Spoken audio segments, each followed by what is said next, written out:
Hi friends, welcome back to 5 star rating kitchen. ఇవాటి వీడియోలో ఆరోగ్యానికి ఎంతో మేలు చేసే అధిక శక్తినిచ్చే సగ్గుబియ్యం మరియు పల్లీలతో ఇలా డిఫరెంట్గా చేసి చూడండి. పిల్లల నుండి పెద్దల వరకు కూడా చాలా ఇష్టంగా తింటారు. దీనికోసం నేను ఇక్కడ ముందుగా 1 కప్పు వరకు సగ్గుబియ్యం తీసుకొని ఒక 2 గంటల సేపు నానబెట్టుకోండి.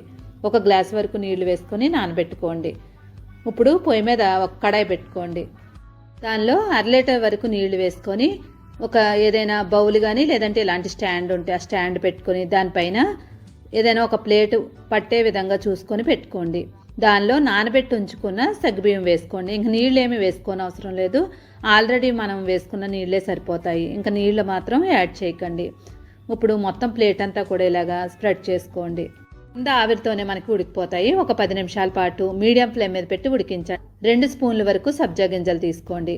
దీంట్లో నీళ్లు వేసుకొని ఒక 5 నిమిషాలు నానితే సరిపోతుంది, ఎక్కువసేపు అవసరం ఉండదు. ఇప్పుడు దీన్ని పక్కన పెట్టుకోండి. ఇది ఉడికింది, ఒకసారి చెక్ చేసుకోండి ఉడికిందో లేదో. ఆల్రెడీ నానబెట్టి ఉంచుకున్నాం కదా, త్వరగానే ఉడికిపోద్ది. ఎక్కువసేపు మాత్రం అస్సలు పట్టదు. ఇంకా నీళ్లు వేస్తూ అవసరమే పడదు మనకి. అడుగు భాగాన్ని మనం నీళ్లు వేసాం కాబట్టి అదే ఉడికిపోద్ది. చూడండి ఉడికిపోయింది కదా. ఇప్పుడు పక్కకు తీసేసుకోండి. తీసుకున్న తర్వాత దీనిలో కొంచెం వాటర్ని యాడ్ చేసుకోండి. మరీ ఎక్కువ కాదు, కొంచెం యాడ్ చేసుకోండి.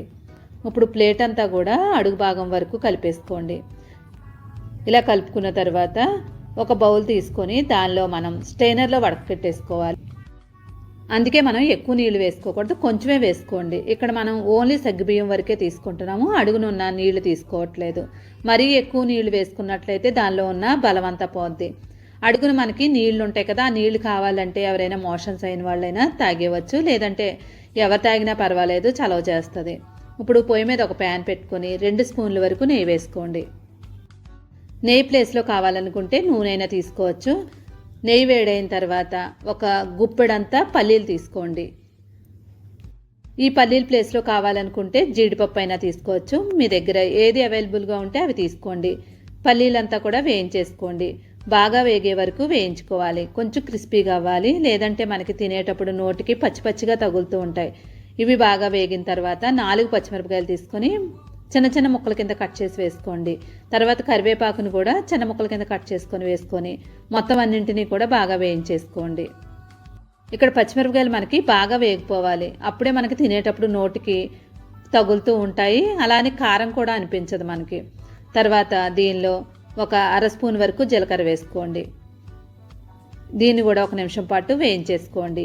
ఇది వేగిన తర్వాత కొంచెం కిస్మిస్ వేసుకోవాలి. ఇలా కిస్మిస్ వేయడం వల్ల మధ్య మధ్యలో స్వీట్గా తగులుతూ ఉంటుంది. ఇలా స్వీట్గా తగులుతూ ఉంటే టేస్ట్ బాగుంటుంది. చూడండి, మనకి కిస్మిస్ అంతా కూడా ఇలాగా పొంగిపోవాలి. ఇలా పొంగిన తర్వాత దీనిలో చిల్లీ ఫ్లేక్స్ ఉంటే చిల్లీ ఫ్లేక్స్ వేసుకోండి. ఒకవేళ చిల్లీ ఫ్లేక్స్ లేదు అనుకున్నారనుకోండి, 2 ఎండుమిరపకాయలు మిక్సీ చేసి వేసుకోండి, లేదంటే మిరియాల పొడి అయినా 1 స్పూన్ వేసుకోండి. ఇప్పుడు మొత్తం అంతా ఒకసారి బాగా కలిపేసుకొని స్టవ్ ఆఫ్ చేసేసుకొని పక్కకు పెట్టేసుకొని చల్లారనివ్వండి. ఒక మిక్సింగ్ బౌల్ తీసుకొని దానిలో 1 కప్పు వరకు పెరుగు తీసుకోండి. సుమారుగా ఒక 1/2 లీటర్ ఉండేలా తీసుకోండి. ఇక్కడ నేను గడ్డ పెరుగు తీసుకున్నాను. గడ్డ పెరుగు తీసుకున్నట్టయితే టేస్ట్ బాగుంటుంది. పులిసింది కాకుండా అప్పటికప్పుడు తోడు పెట్టింది వేసుకోండి, అప్పుడే మనకి రుచి చాలా బాగుంటుంది. మొత్తం అంతా కూడా బీట్ చేసేసుకోండి. ఎక్కడ గడ్డలు లేకుండా చూడండి. గడ్డలు లేకుండా చూసిన తర్వాత మనం వడకెట్టించుకున్న సగ్గుబియ్యం వేసేసుకోండి. ఇప్పుడు ఈ 2 కలిసేలాగా మొత్తం అంతా కలిపేసుకోండి. ఇక్కడ మనం సగ్గుబియ్యం వాటర్ ఏమీ అయిన అవసరం లేదు, ఓన్లీ సగ్గుబియ్యం వరకే వేసుకోవాలి.